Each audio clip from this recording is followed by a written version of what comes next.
Ma taqta' xejn il-kontroversja dwar l-abort hekk kif it-tobba issa esprimew ir-rabja tagħhom għal fatt li l-liġi l-ġdida li mbotta l quddiem il-gvern hija bbażata biss fuq spin biex tiġi aġġevolata l-aġenda ta' dawk li huma favur l-abort.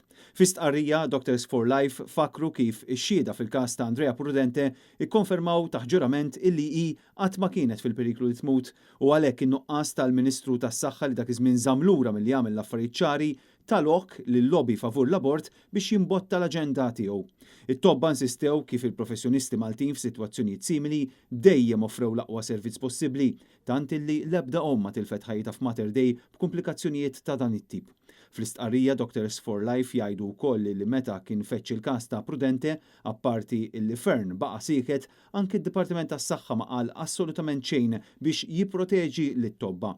Issa, it-tobba qed jappellaw biex id-deputati analizzaw sew dak li ntqal fil-qorti nhar il-ġimgħa fil-każ kostituzzjonali li Prudente fetħet kontra pajjiżna fejn ħareġ ċar kristall illi hi qatt ma kellha ħajjitha f'riskju.